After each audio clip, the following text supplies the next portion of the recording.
MBGH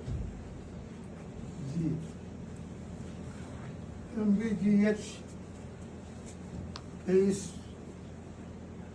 सभागार में उपस्थित सभी सम्मानित हजरात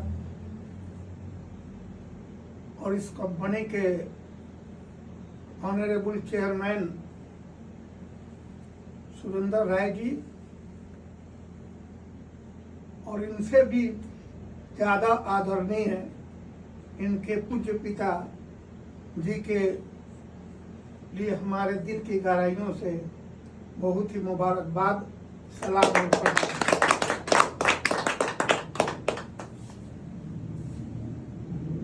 मैं इसलिए इनके पिता का नाम लिया ताकि इन्हीं के संस्कार की वजह से डॉक्टर साहब इस बुलंदी पर पहुंचे हैं।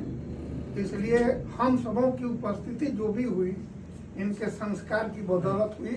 इसलिए फिर दोबारा हम इनके लिए मैं अपने शुक्रगुजारी अब पेश कर रहा हूं।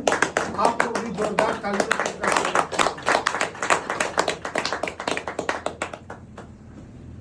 इकबाल साहब ने कहा है, हजारों साल ये नरगिस अपनी बेनूरी पे रोती है, हजारों साल ये नरगिस अपनी बेनूरी पे रोती है, बड़ी मुश्किल से होता है चमन में दीदवर पैदा।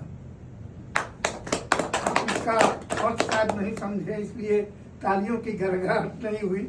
मैं इसका एक्सप्लेनेशन कर देना चाहता हूँ। वो ये है कि धरती पर हमेशा क्रांतिकारी लोग पैदा नहीं होते हैं। जब ऊपर वाला चाहता है 1000 बरस होता है तब कहीं जाकर के एक गुलाब एक फूल तैयार होता है।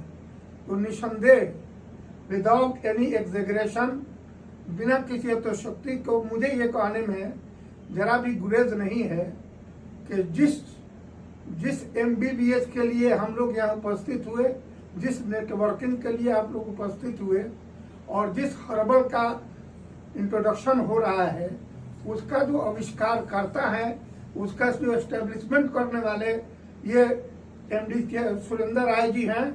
ये उन्हीं बिहार की विभूतियों में, उन्हीं चमत्कारिक व्यक्तित्व में एक ये व्यक्तित्व हमारे बिहार का ये विभूति आपके सामने नजर आ रहा है।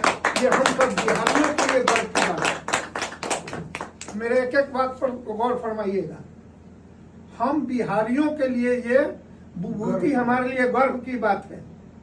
मैं ये बात इसलिए कह रहा हूँ कि जब किसी आदमी के सोहबत में बैठने का मौका मिलता है और विचारों का आदान प्रदान होता है, उस आदान प्रदान से उस आदमी के व्यक्तित्व का पता चलता है और उसकी सोच का पता चलता है। इनकी गुफ्तगू एक जगह ये अपने मोबाइल पर बात कर रहे थे और किसी को अपना मोटिवेशन दे रहे थे।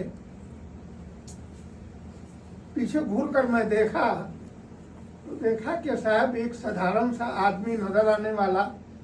उस वक्त मैं नहीं समझा था जब पहली मुलाकात हुई थी कि इस पर्सनैलिटी के ये मालिक हैं, लेकिन धारा प्रवाह इनका जो मोटिवेशन का जो वाक़ हो रहा था मुझे मजबूर कर दिया कि हम जो समझ रहे थे वो हमारी समझ गलत थी। इनकी जितनी कीमती बातें हैं, इतना धारा प्रवाह बोलना और किसी को मोटिवेट करना एक मामूली आदमी का काम नहीं है। मेरी चार्मिंग बढ़ गई, मेरा अटैचमेंट बढ़ गया, मैं गौर से सुनने लगा। मैं जब मिला था और विजय भाई ने हमको बुलाया था तो मैं सोच कर गया था कि मैं इस जाल में फंसने वाला नहीं हूं। इस जाल में फंसने की जरूरत नहीं है। मछली को जितना भी चारा छीटा जाएगा तो हम फंसने वाले नहीं है। लेकिन बातें कुछ हुई।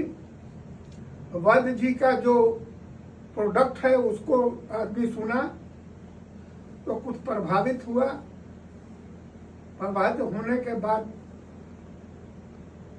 प्रोडक्ट जब मैंने लिया, प्रोडक्ट लेने के बाद जब हम उसका अपने ऊपर एक्सपेरिमेंट किए तो उससे हमको फायदा महसूस हुआ। 3-4 प्रोडक्ट हमने लिया था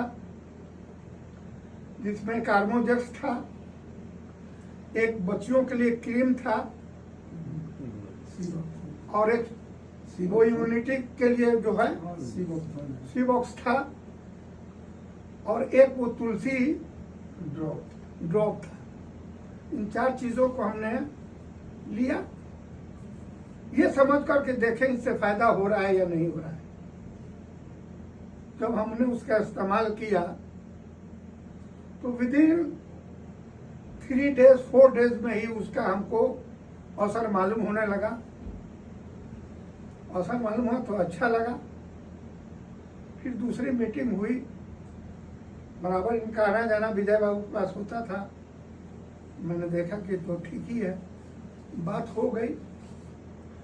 तो आखिर में फिर कुछ बातचीत हुई तो मैंने इनके सामने कहा कि नाना करके प्यार, नाना करते करते हो गया तुझसे प्यार, जिससे हम भाग रहे थे फिर उसी में हम आ गए। तो ये बात नेटवर्किंग बहुत सारे लोग कर रहे हैं।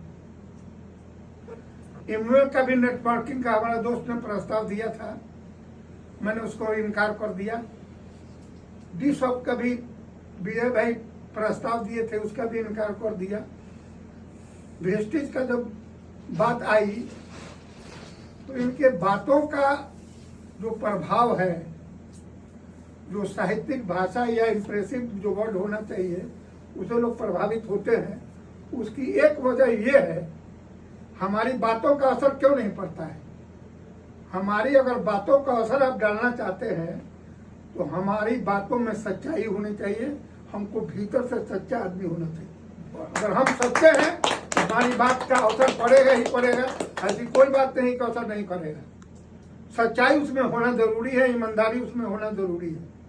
मैं ये कह सकता हूँ कि वेस्टेज के आने के बाद हमारे आने से इनको बल मिल गया, क्योंकि राजनीति में भी रहते हुए भी, इतना अप्रोचिंग होने के बाद भी, जिसको राजनीति को काला दलदल कहा जाता है, उसमें भी रहकर हमने अपने चरित्र को दागदार नहीं होने दिया। एक स्वच्छ अपना व्यक्तित्व बना के रखा, जिसका असर ये था कि लालू जी से भी हम दब कर बात नहीं करते थे। हमारी हैसियत नहीं थी, लेकिन हमारी ईमानदारी और सच्चाई का वो लोहा मानते थे। जब हम आए इसमें तो लोगों को विश्वास हुआ कि मनान साहब जो कहेंगे उसमें कहीं भी फ्रॉड नहीं है, कहीं भी फरेब नहीं है। बात आगे बढ़ गई, हो गया। हम ही लोगों की गलती की वजह से और कंपनी की कुछ गलत नीतियों की वजह से उसमें लोग फेलियर हुए, हम लोगों को घाटा हो गया। उसका दोषारोपण मुझे नहीं करना है। कहना यह है कि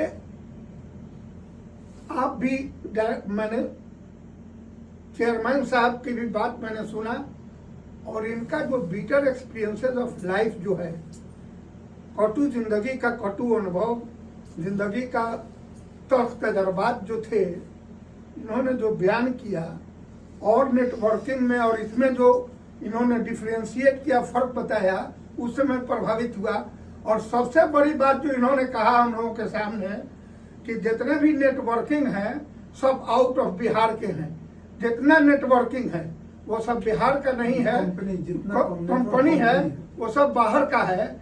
यही आपका MBBS जो है वो बिहार का है। इसलिए बिहारी होने के नाते इस कंपनी को हम लोगों को फर्ज और दायित्व बनता है कि पूरे लगन के साथ एक बिहारी कंपनी को हम लोग देश के सामने रखें और उसकी उन्नति करावें, और इस कंपनी का नाम देश और विदेश में भी हम लोग फैलाने का काम करें। मैं आपसे यही रिक्वेस्ट करूंगा कि पहले आप अपने इस ध्यान में ये कीजिए कि ये कंपनी बिहार की है, और इसमें लगन से करके हम MBS को का नाम और शोहरत जो है देश में और विदेश में पहले खड़ा करने का कोशिश करेंगे। ये सोच बहुत बड़ी सोच है, और हम सबों को इस बात पर फख्र होना चाहिए और गर्व करना चाहिए। दूसरी बात यह है कि उम्र का तकाजा है, तो 62 बरस के हैं और मैं 78 बरस का हूँ। दिल वही है, जज्बा वही है, शरीर बूढ़ा हो गया है, हौसला बूढ़ा नहीं हुआ है।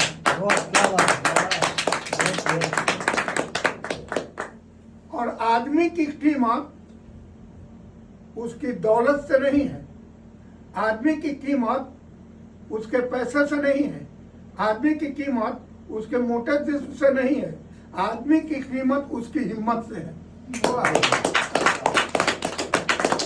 एक आदमी अपनी हिम्मत के द्वारा ही जाना जाता है। तब इस्तेमाल हमने किया है, इस्तेमाल करने की बुनियाद पर जितनी भी बात वैद्य जी ने फरमाया वो हम देख रहे हैं कि अब चर्चा सही साबित हो रहा है। और सही जब साबित हो रहा है तो मैं यहाँ अगर आया हूँ तो सिर्फ इसलिए आया कि इनका सम्मानित भाषा और प्यार और स्नेह ने मुझे यहाँ आने के लिए मजबूर कर दिया। इसलिए कि अगर हमारे जाने से और कुछ कहने से अगर लोगों के अंदर कुछ जोश आ जाए, कुछ मोटिवेशन आ जाए और ये हमारी कंपनी आगे प्रगति कर जाए तो इस पुण्य कार्य को करने में हमको कोई भी तकलीफ होगी मैं उसमें सहयोग करूंगा।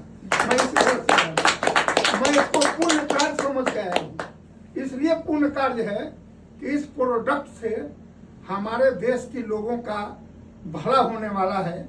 और भी जगह पर जितनी भी कंपनियां हैं उनके लक्ष्य कुछ और हैं और इस कंपनी के लक्ष्य है चेयरमैन साहब से जो हमारी गुफ्तगू हुई उस लक्ष्य से मैं प्रभावित हूँ।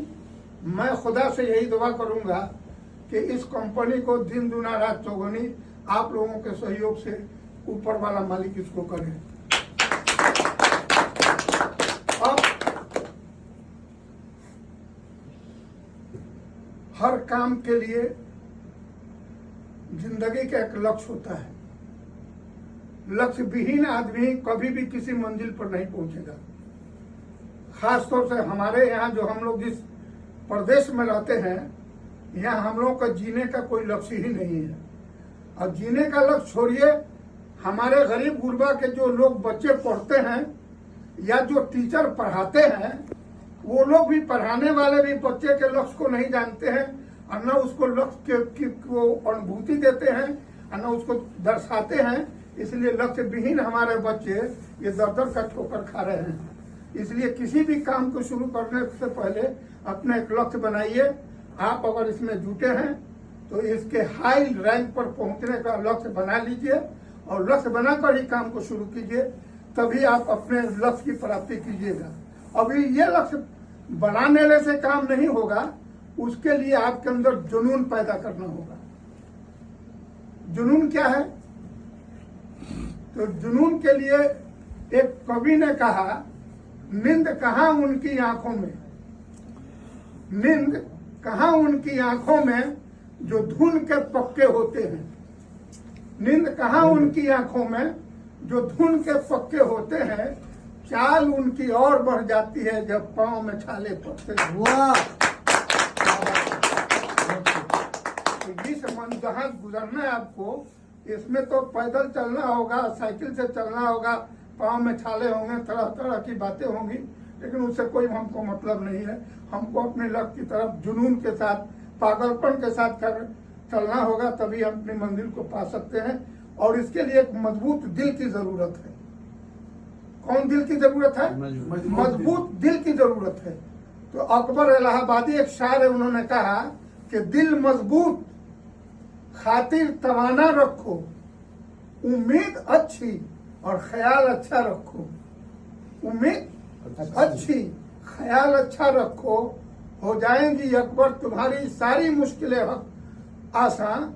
अकबर अल्लाह पे भरोसा रखो, तब हम इस पर भरोसा करेंगे, मंजिल मकसूद तक पहुंच जाएंगे।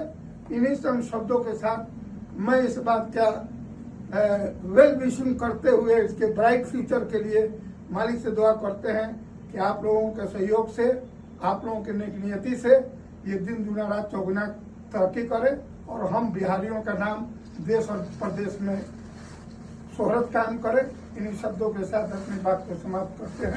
जय हिंद, जय। ठीक है।